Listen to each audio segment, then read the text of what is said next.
Hey guys, welcome back to another episode. Today we're going to take a closer look at some popular news impacting the overall semiconductor market. First, we did see some price target updates for Nvidia and Supermicro. We also got some negative news for Intel Corporation and some exciting news for Arm Holdings. All that in today's episode. So let's take a closer look. I want to thank The Motley Fool for sponsoring this video, and check out fool.com/Jose for the 10 best stocks to buy now. With that link, you get a promotional offer for the subscription service. Now, let's continue with today's episode.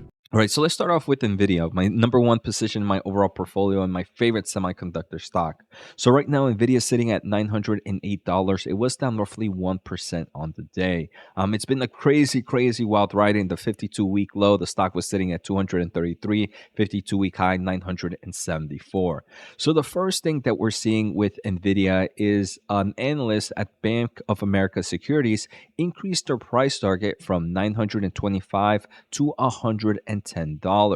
And they expect that the conference to showcase a nice amount of opportunities for Nvidia. And for those that are not familiar, Nvidia is expected to do their GTC conference in about 4 days from now, where they're going to talk a lot about the next products and the next solutions for the AI space and for Nvidia in general. So this analyst believes that there's going to be a lot of growth opportunities here from software solutions, from monetization updates, from enterprise use cases, from sovereign AI as well, and just the overall growth in the AI space. And I want to say that when we hear things like this, it's time to be somewhat careful. I mean, GTC is a known event, and we already know a lot of the products that the company is going to announce. So sometimes, and I'm not going to say this is the time, but I believe sometimes stock prices tend to get a little bit too excited for events. And unfortunately, after the event is done, you tend to see a stock price correction to some extent. I'm not saying that's going to necessarily happen with Nvidia, but once you start to see analyst updates increase because of the potential of a conference, it starts to get a little bit tricky in my opinion. Obviously, long-term bullish here for Nvidia, but I wouldn't say that the GTC is necessarily going to be a tipping point for the company. We're going to hear a lot about their upcoming products. Again, we already know a lot about their upcoming products. What should be excited is the kind of partnerships that we might hear throughout the conference. So something to keep in mind out. Before we go any further, I just want to say thank you all for the amazing support we are getting in this channel. We're closing into 40,000 subs. That is insane. So if you haven't and you are enjoying the content, make sure to hit the thumbs up and the subscribe button. Finally, if you want to support this channel a little bit more, check out my special offer at fool.com/Jose. Now back to today's episode. Now, the second company we're going to take a closer look at is Supermicro. You guys know Supermicro definitely has numerous growth opportunities. I've done plenty of videos on their growth opportunities, but personally, I'm not a fan of this company, especially at this stock price right now. So, market cap of $66 billion, the stock was up roughly 2%. So, the same firm increased their price target for Supermicro Computer as they mentioned that they can benefit from growing AI server market. The price target was previously $1,040. Now it's jumping to $1,280 with a nice buy target. And one of the main reasons is right now we're seeing kind of a improvement in supply chain issues, and those supply chain issues are obviously going to bode well for Supermicro's revenue in the short term of things. So right now, analysts is very bullish on both Nvidia and Supermicro.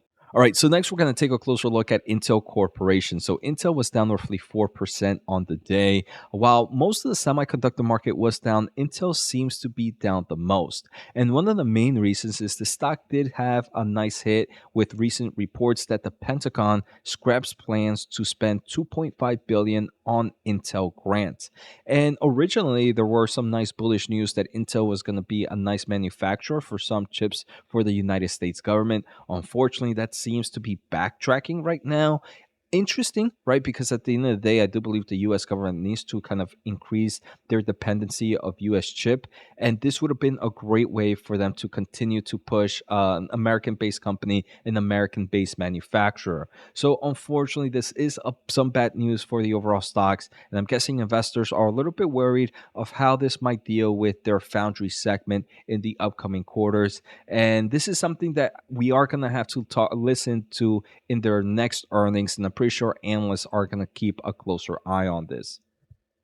Now, the final company we're going to take a closer look at is Arm Holdings. So, Arm Holdings right now sitting at $131. There's actually two things to talk about Arm Holdings. First is investors and a lot of Wall Street analysts are keeping a closer eye on Arm because the lockup expiration on their IPO is over. So many, even myself, are expecting some form of a sell off. But we can see in the past 5 days, not much of a sell off has happened from the overall peak, down 10%. Now, the second thing that I think ARM had announced on March 13th, which was today, was very interesting. And they're bringing more solutions to the automotive market. And they're wanting to accelerate the deployment of AI vehicles by up to 2 years. So ARM provides a lot of CPUs that they license for the mobile market. And recently they started to enter into other industries. But now they believe that the best industry for them to, or another industry for them to enter, is the automotive market. As right now, the automotive space is going through a huge transformation, and the amount of chips and computing power needed in vehicles, especially with things like automated driving, assist driving, continues to increase the demand for computational power.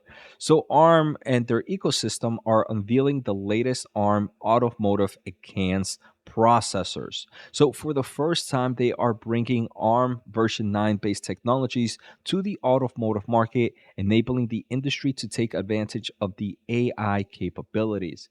And again, this is pretty interesting because we're seeing a lot of cars kind of increase the amount of computation that they do locally on on the vehicle, right? We're seeing a lot of companies build some form of system on chip that goes on the actual vehicle. But the other great thing that ARM has is they do have kind of server based CPUs as well with their Neoverse. We've seen a lot of big players use that. I do believe Microsoft uses Neoverse. We also know that Nvidia uses Neoverse for their Grace CPU, and now they're bringing this Neoverse to the automotive market. So if you are maybe an automotive company that wants to kind of train things like autonomous driving or ADAS workloads, and you want to kind of build your own data center or your own server, you can kind of use it using ARM's Neoverse CPU. So that's pretty interesting. And they do mention that a lot of companies are already adopting these kinds of solutions. Some other things is ARM also has what they call a compute subsystem. So this is where they kind of give you almost like a complete chip to some extent, and it helps reduce kind of the time needed to bring that chip to market. Microsoft has actually used it for their Cobalt 100, and they believe that their first CSS for the automotive market is expected to be delivered in 2025.